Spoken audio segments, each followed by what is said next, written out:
Hi, I'm Dr. Stan Steindl. Welcome to Compassion in a T-shirt. It is an honour and a privilege, and terribly exciting for me to introduce to you today's guest, Professor Stephen Rollnick. Steve is a clinical psychologist and Honorary Distinguished Professor at the School of Medicine, Cardiff University, and he's the co-founder of Motivational Interviewing, along with Professor Bill Miller. He's had a remarkable career, including clinical service, training others, and researching motivational interviewing, or in other words, how to have helpful conversations in various settings and all around the world. Steve has loomed large throughout my professional career.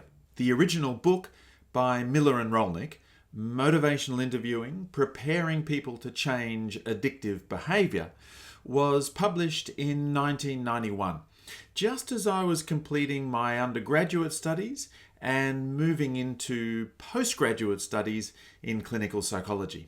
My PhD then used motivational interviewing to work with veterans who were experiencing post-traumatic stress disorder and alcohol dependence. And it was midway through my PhD that Miller and Rolnick published their second edition in 2002. Then there was a third edition in 2013, and now a fourth edition in 2023, Motivational Interviewing, Helping People Change and Grow. He's authored or co-authored several other influential books on motivational interviewing and its application in healthcare, sports, and schools. I'll put links to Steve's books in the description below. In this conversation, I get to ask him about motivational interviewing and compassion, empathy, sympathy, how to effectively give advice, how to best be helpful, as well as how to reduce the chance of unintentionally causing harm. And so I bring you Professor Stephen Rollnick.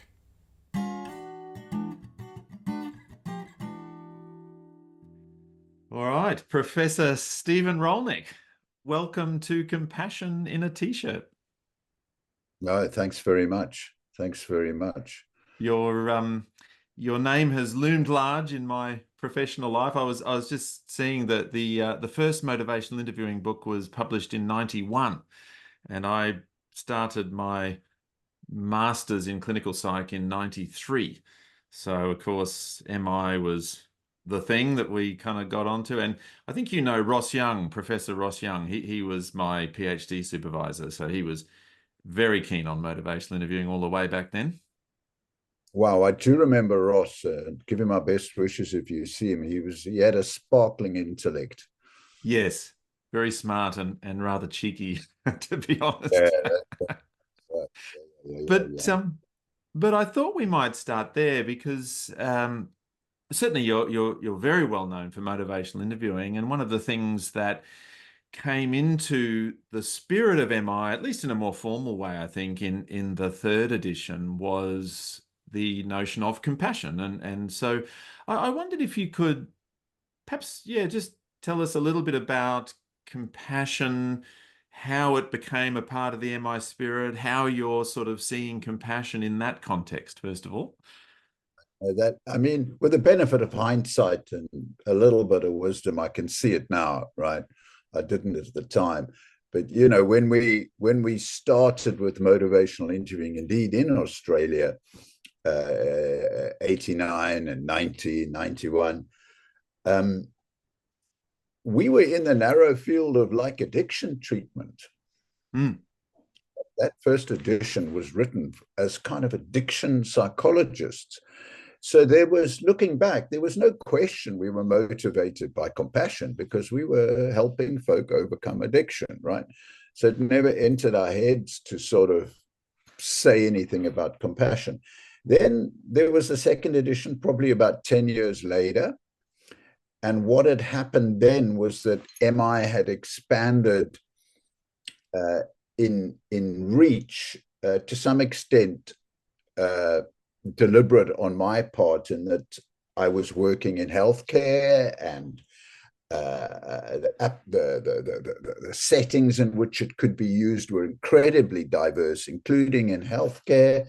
And I was aware of wonderful colleagues in the MINT group, Motivational Interviewing Network of Trainers, who were working in criminal justice, social care, you name it. Yet all of these settings involved being really helpful to people. These were therapists, counselors, practitioners, presumably motivated by compassion, but I don't think it became front and center for us or me. However, it then became apparent that people thought that something like motivational interviewing could be used to sell cars, or yes, could be used. Yeah.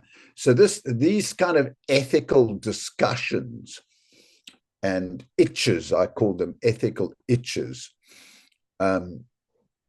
were being scratched, right? And I was scratching them and wondering, hang on, this is like getting out of hand. This is not really what we were wanting.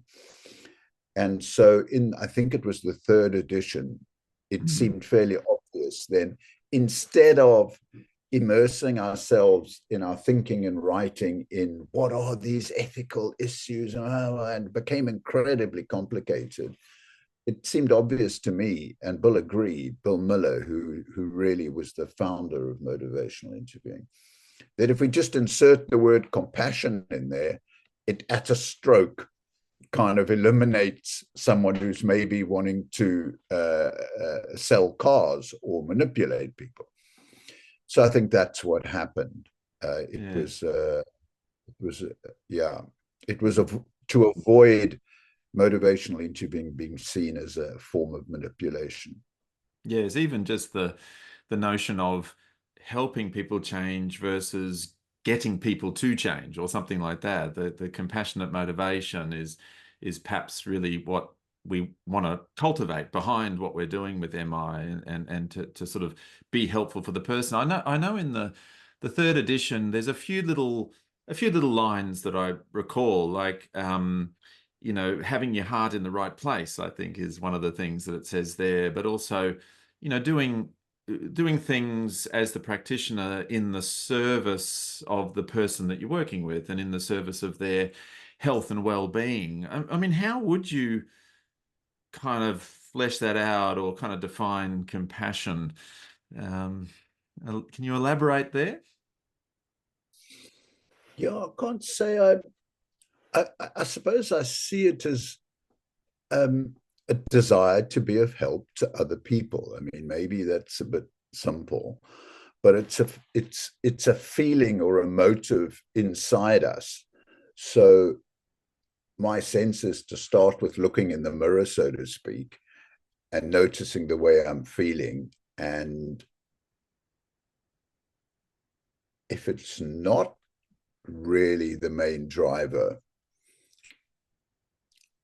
of the way I'm trying to be helpful, well, that's important to notice, because I could slip into trying to do things to or on people that are less helpful if it's not driven by that. So, I think it's a feeling, and it can go in different directions. I've noticed that inside myself and in other people. And I guess we'll be unpacking that quite a bit today, because conversely, that can end up harming people. Mm-hmm. And helping myself and others whom I mentor, it's mostly mentoring I'm doing now, notice that feeling of compassion, and then behave accordingly with the person they're speaking to. It's quite a nuanced business. And I'm searching for and finding simpler ways of dealing with that myself more recently. But that's like, yeah. It is interesting. It's like, as you and Bill sort of you arrived at this notion that if we sort of pop that in there, in a way, it kind of puts a salve on the ethical itch or something. I'm just trying to go with your your metaphor there, but it does. It kind of offers something of a solution there. But then the moment you actually zoom in on that word and the compassion piece, it sort of opens up again, doesn't it? Because there is so much potentially to it. I really liked how you said it's kind of a feeling, but it's kind of a motivation itself in a way. It's a motivation to be helpful, but then, that's kind of tricky, to know how to do that, how to be helpful. That's exactly how I feel. Yeah. Yeah. What do you think about compassion and empathy? Oh, wow. That's a good one. I'll have to think off the top of my head. I think empathy is a way of realizing compassion, and it's a very good way. It's not the only way of realizing compassion, but it's a fabulous way of doing it. Not only certainly in the start of a conversation. It's incredibly helpful. But as you probably know, that empathy has other uses, and when a conversation is about change and you're trying to be helpful to somebody, empathic listening, viewed as a skill, is a tremendous driver of comfort for the person you're speaking to, so that they can be brave and bold enough to kind of feel understood and clarify how change might come about. I mean, that's MI in one sentence. Okay. But I am puzzled with empathy, by a lack of clarity and consensus about what it actually means and involves in practice and conversation. I tell you what I notice, which is that some of the people I mentor and speak to get a bit troubled with something. And I think, looking back at my career and my clinical practice, I burnt out because I didn't understand this, which is empathy is sometimes understood as putting yourself in someone else's shoes. Fine. Imagining the experience, fine. But then you can distinguish between, if you like, emotional and cognitive empathy. And emotional empathy, which is I feel your pain, I kind of see them as two dials, if you like. And I reckon I burnt out in clinical practice because that dial was a bit too high. And so I was feeling a lot of other people's pain, and it drained me. Now, I also find that the other dial, which is more like cognitive empathy, protects me from that. So I reach to understand someone's experience, to use empathic listening as a skill to state and offer to them my understanding of their experience, but I'm not feeling their pain. And these two dials, they're not completely separate, but I find that the emotional one, I can turn up a wee bit, but then go, whoop, just turn it down a wee bit, and turn the cognitive empathy one up. And I find that's a more satisfying way of using empathic listening for me, and preventing me feeling too much of other people's pain. And I would argue, I wonder whether I could state this provocatively, it's probably more helpful. Okay. It's probably more helpful. So that in the work I'm doing at the moment, in sport, it's not very different to clinical work. It's just a lot more informal and friendly and stuff. These these characters offload a whole load of stuff onto me that's unbelievable, right? Almost literally sometimes, because of the high octane, toxic, crazy world that they live and work in. And I don't feel too much of that. I don't, kind of, I reckon if I ask them, which I frequently do, hey, listen, man, what's helpful here? What is currently helpful about what we're talking about? What was helpful? They don't refer to, oh, you feel my pain. Uh-huh. They kind of appreciate the fact that I get them, which I think is more cognitive empathy. So your question was about compassion and empathy, and I think in either case, whatever dial it is, empathy is very useful, but it's not the only way of being helpful. There are other ways of realizing the compassion I feel besides empathy. Okay, so shall I give you a concrete example? Yeah, I'm very curious. Yeah. Oh no, it's just on a WhatsApp message, because that's Yeah. how we are in sport. But I saw a guy yesterday clearly struggling. They were out practicing, and I could see, I know him quite well, right? So I sent him a message. Okay. Last night, I think I sent him a message just saying, ba, ba, ba, ba, ba, ba, ba, full stop. Remember, I've got your back.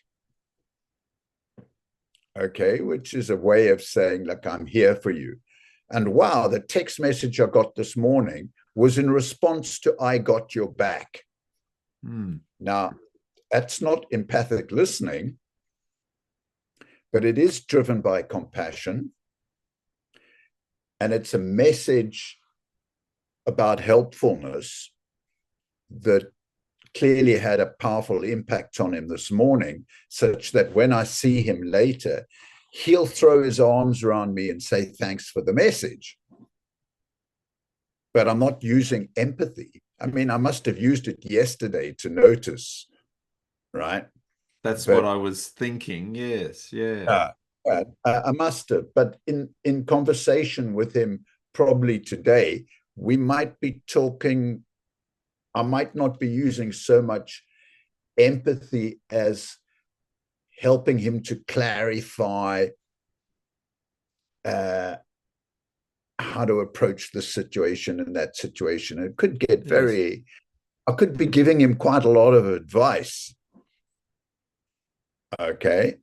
And that advice might include empathic listening, but that's not at the heart of what's probably going to happen. So I'm just saying that empathy is maybe not the only way of being helpful, because I think sending the message as an act, as a behavior, was helpful. Doing things for other people because they know you've got their back, and you've been kind and practical is another way. Giving someone a gift is a way of practicing compassion. So I see compassion as, I suppose, is much broader than just using empathy. There's an answer to your question, but maybe, No, I love it, and it's sort of very thought provoking. It's kind of, empathy is something of a skill, isn't it? It might be an affective empathy or emotional empathy aspect to the skill, or it might be a cognitive empathy. It might be something we achieve through listening, but it might just be something we achieve through our eyes, through watching the person. You were able to, in a sense, empathize through your eyes and rather than your ears or something. And it's almost like empathy plus action is somewhere where we arrive at compassion in a way. You sort of, the empathy helps to understand that perhaps there is suffering there, and then the action is to help alleviate it. Yeah, and Terry Moyers, our friend and colleague, makes an interesting distinction between, as she does, she's a very clear, emphatic thinker, between internal and external. Yeah. So there's the internal experience of empathy, okay, whether cognitive or emotional, and then Yep. there's the external, what you do and say about it.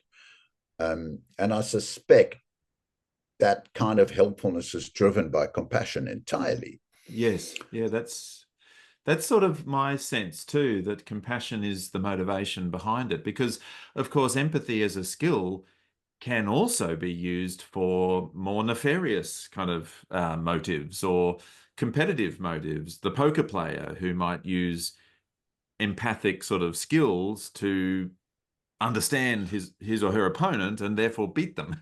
So it might be brought to competitive motivations or even cruel motivations. I know Paul Gilbert sort of says the last thing you want is an empathic torturer, because they would really know, how to make you suffer, I suppose. What do you think of that idea that empathy as a skill can be brought to other motivations? I don't know. I'm confused about it. I know somebody wrote a book about the dangers of empathy. And to be honest, I flick read it about 10, 15 years ago. But, there's lots of, I've noticed that, how can I put it? Look, a few weeks ago, I found myself in an organized gathering of Jews and Muslims, because I'm Jewish.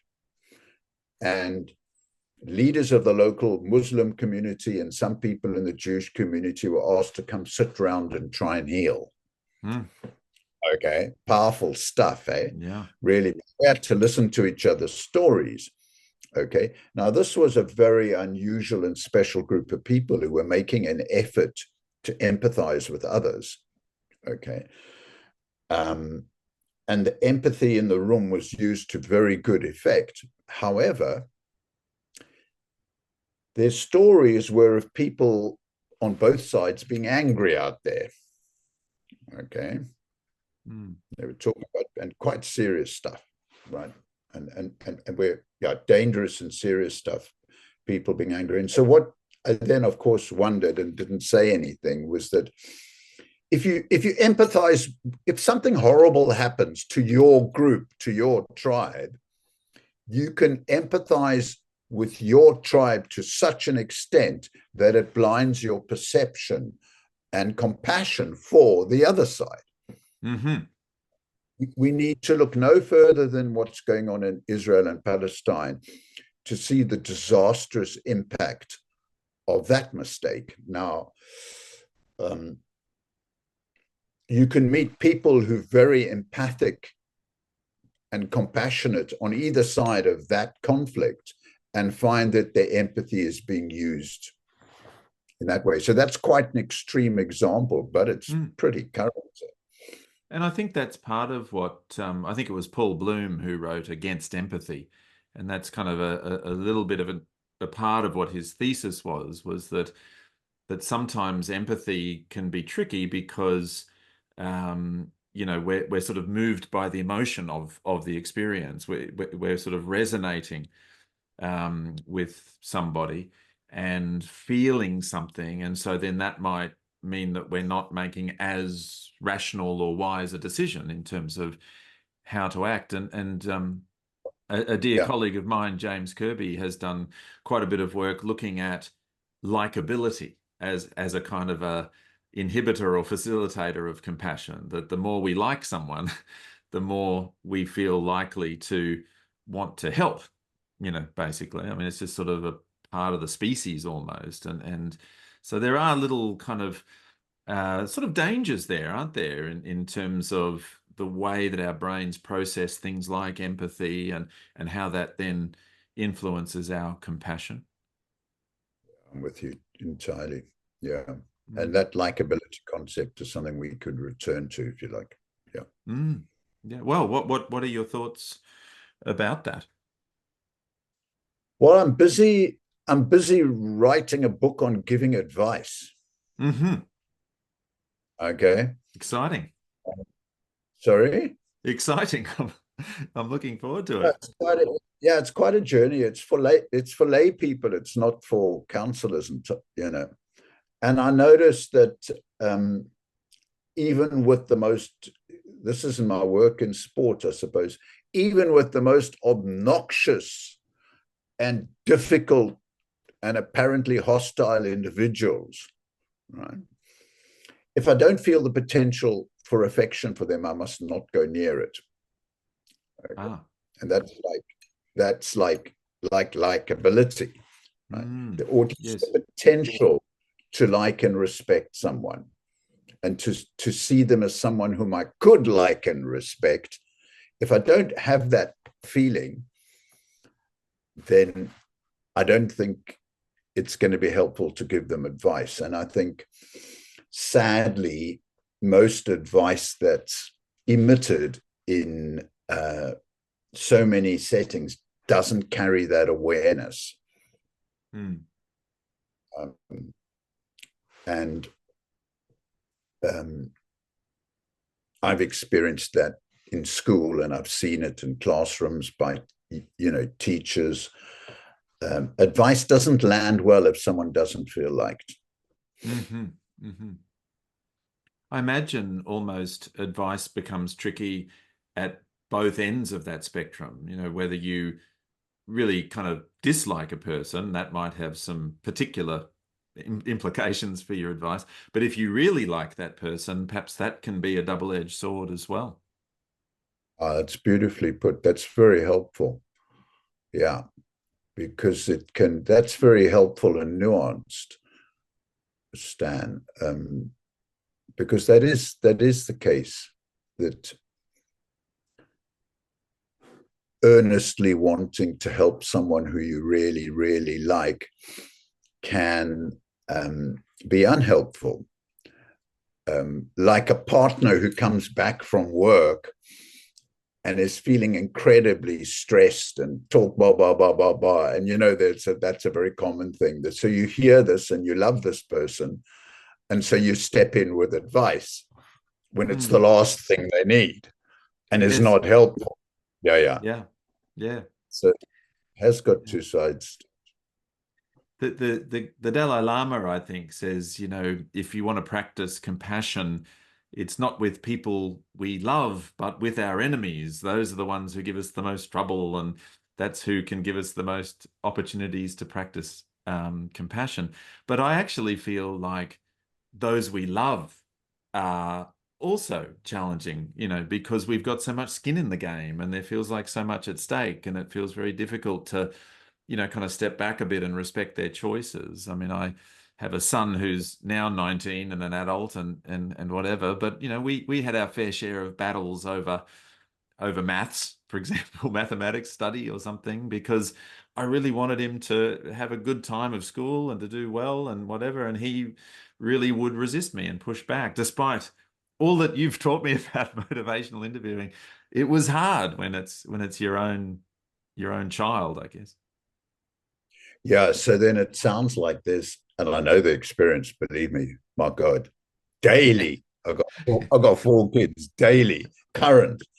There are Yes. other drivers besides compassion that lead you to behave the way you do. Mm-hmm. Okay. And some of those Ah, drivers, I wonder, impatience, love, um, all fear. sorts of fear. Fear's a good one. Yeah, fear's a Mm. great one. Um, Feeling like someone's going down the wrong road. Right. Yes. Yeah. Anyway, so it's a bit nuanced, and yeah. No, but that's very helpful what you say about giving advice. Mm. But there you go. Yeah. I don't know why we got onto that subject. Yeah, I can see one link. Okay, why we might be talking about giving advice, which is that um, I've seen so many sports coaches, parents, and people adopt the position of what I call the deficit detective.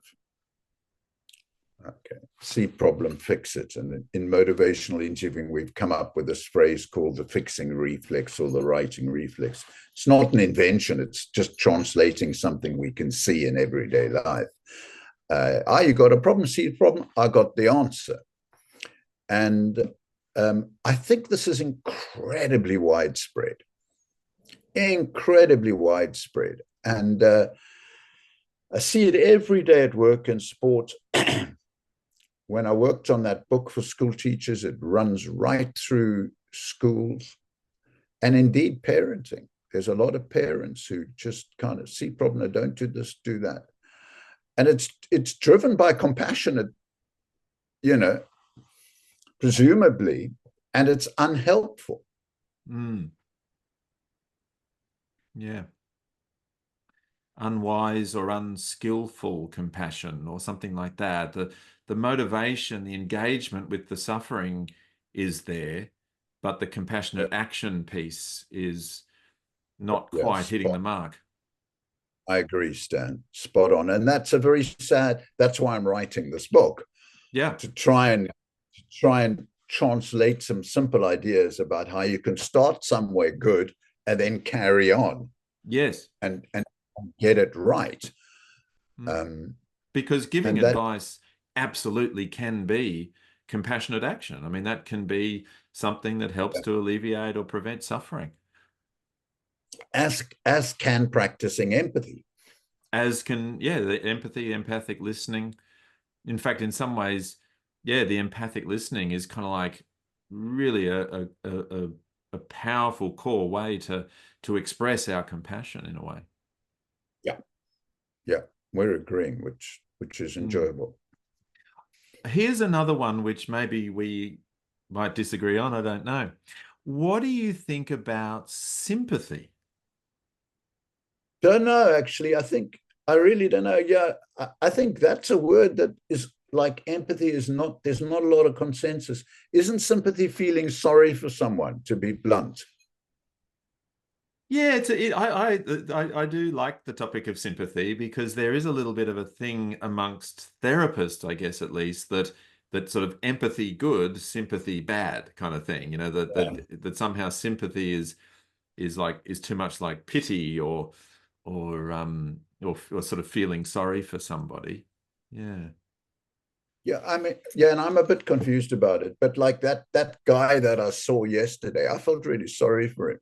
He's flipping. Yeah. He was flipping lost, man. Yeah. And I felt sorry for him, right? Yeah. And I don't think that's a bad thing.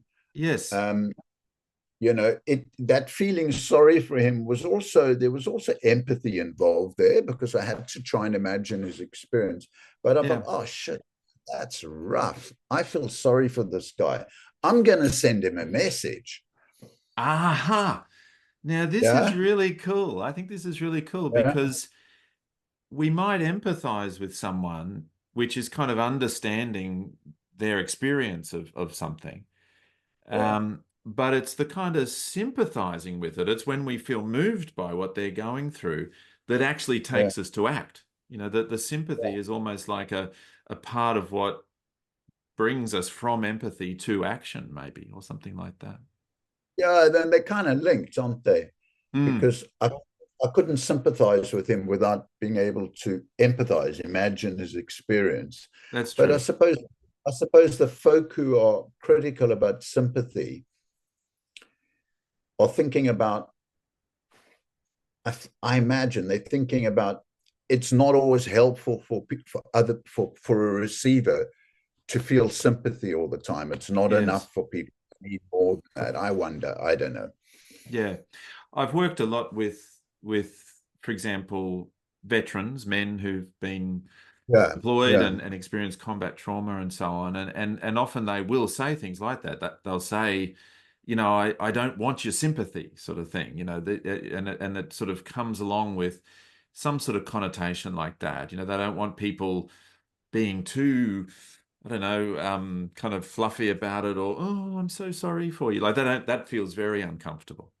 Yeah, there's probably a feeling of being belittled or patronized. and empowered, and so the excessive use of sympathy can end up being patronizing and belittling and disempowering. But I don't think with the guy I saw yesterday, it was that. I felt this tremendous sympathy for him. I sent him a message, and it's that I got your back that clearly made a difference. So I think a degree of sympathy is fine. Just don't overdo it. Well, it's a little bit like empathy, I guess, now that you say that. Like with empathy, you've got your dials and you kind of being aware, or we're trying to be self-aware about our empathy. And perhaps sympathy, there's a dial there as well, where we're trying to have a little bit we want to have a bit of sympathy for the person, but we just don't want to. And maybe Terry's point about the internal and the external is important there as well with sympathy. The internal aspect of sympathy is where we really feel moved by what they're going through, touched by that. We feel sorry in a sense.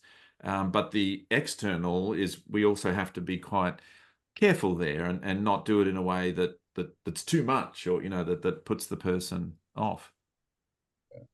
I mean, you might think, listening to our conversation, that we've got to be hell of a clever and smart and skillful to navigate all this complexity. And yet, like, I must say, with the benefit of hindsight, I've got much simpler in my old age, right? So like now, and I think it's helpful.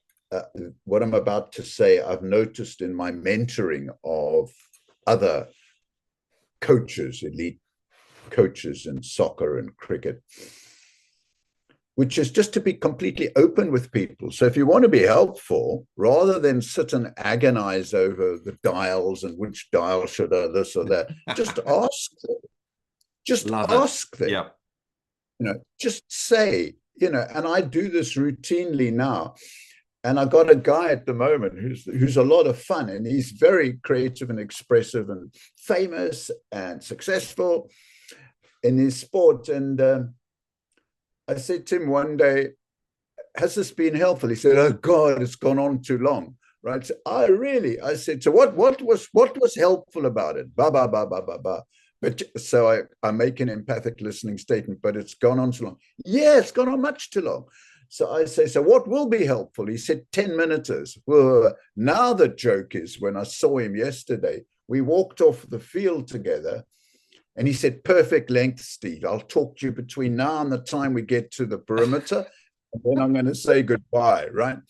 So, but it was this affectionate checking in with people at all stages of a conversation about, is this helpful? Right? What would be more helpful? What would be less helpful? And they tell you. And so I suppose that's perfectly consistent with motivational interviewing, which is, rather than agonize myself about being helpful, the wisdom is inside the person you're speaking to. So ask them. Don't get all caught up in clutter in your own head and how you can be a good therapist or good whatever. Just ask. Yeah. Anyway, that's the simplicity of an old man's thinking. No, I think that's actually so important. And of course, it's a big part of effective therapists these days, isn't it? Is to be able to get feedback on, how am I going in the sessions, and getting feedback from our clients, but also feedback on outcome as well. That the more we can sort of see, are we being helpful in a way that works for the person and that is actually helping them to achieve the outcomes they want, then that sort of, but if we're not, then maybe something has to change. I think what we're approaching is the subject of helpfulness. Okay. I'm not thinking just of therapists. I'm thinking of school teachers and sports coaches, parents, more complicated because of our emotional investments in the relationship. But I think a tremendous amount of harm is done through not asking people some simple questions. Okay. So in some of the sport that I've been close to, I noticed coaches just being deficit detectives all the time, right? And I went into one environment and decided to ask every coach one question, right? With affection and respect, which is, how do you ever ask the players how they like to be coached? Okay. I asked every coaches, and I never came across one coach who's ever asked that question of a player. Mm. Now, that's because they reckon they know how to coach, right? And I think being helpful involves clarifying these things with people. So if you do ask a player or a person or a school student, how do you like to be taught, to be treated, to be coached, you'll get some tremendous answers, and then you can maximize the effectiveness of your helpfulness. So I think we're approaching a subject which has not been addressed adequately, which is helpfulness. I'm not going to write the book. I reckon once I've done the advice book, I'll probably stop, right? But if I could wave a magic wand, it would be for there to be clarity about what helpfulness really is. And what I've noticed looking back, and I've been part of it with regret, is the fragmentation of helpfulness in the therapy field, where everybody's got this kind of form of therapy. And rather than clarity about what helpfulness is. There was somebody whose name I've forgotten, who in the 70s and 80s, he was actually working in business, who wrote a book on the subject, which I thought was fantastic. But I'm sorry, I can't remember his name. It'll come to me. Steve emailed me later to let me know that it was Jared Egan's The Skilled Helper, which is currently in its 11th edition. I think it does just kind of come to that notion of helpfulness and what is it to be helpful, and how that's a kind of a real partnership between the person who's helping and the person being helped, and that the person being helped has a lot of that intrinsic wisdom, and so we want to do a kind of a conversation or something where we're able to bring all of that to the surface, and to kind of a guided discovery thing together, isn't it? Just sort of working our way to the kind of just what's going to be the sweet spot of helpfulness for this person. We've Correct. Exactly right. Yeah, I'm with you. Yeah. I'm with you. I listened to you in a podcast recently, as you know, and you sort of jokingly raised the idea of harmology, and you did say in that you actually said, actually, we're really talking about helpfulness, is what you said there. But it did sort of just pique my curiosity a bit, just that idea of, obviously there are some scenarios where the harm is quite intentional, and that's kind of a problem in itself, but sort of the unintended harm, that a person who's perhaps motivated by compassion or by a wish to be helpful, but falling into kind of a situation where perhaps they unwittingly kind of cause harm. Can you sort of speak to that a little bit, those ideas? Yeah, it's a big worry, this, because I think it's a big problem.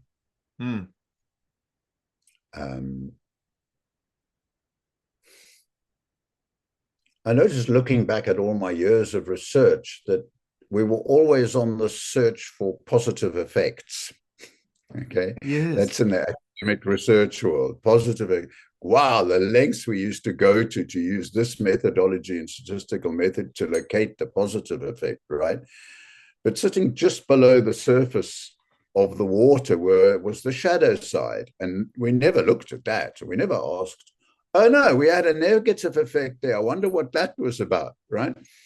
So looking back, this led me to wonder, well, maybe harm gets caused in the therapy world.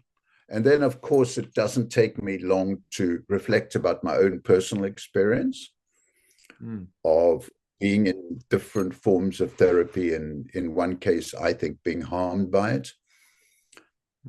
And so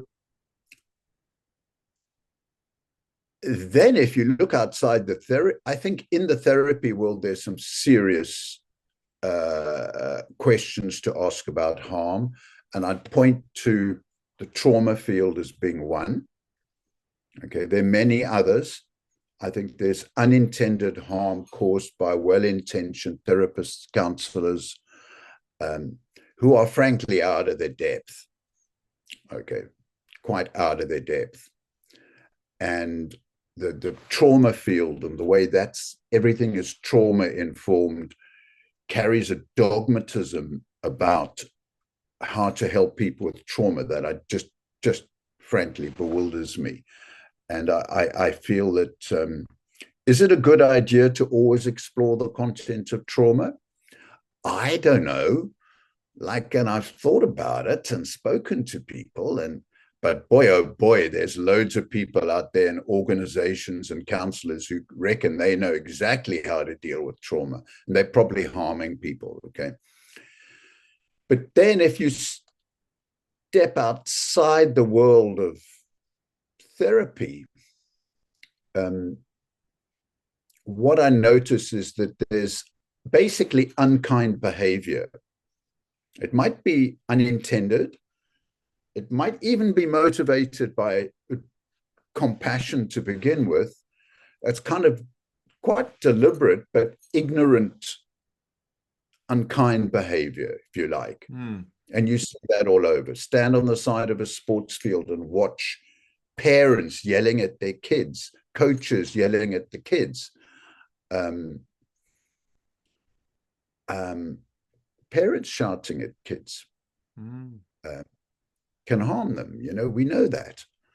And so there's kind of unkind behavior that is emitted in the service of helpfulness, particularly by deficit detectives. They are at home and at work and in sports and in education.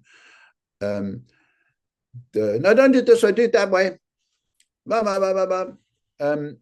With loud voices. And I could tell you some very extreme stories if you're interested. And I've been at the receiving end of them in the military when I was a kid. It's unkind behavior. And it's ignorant in the sense that the harm that's been caused, people are unaware of.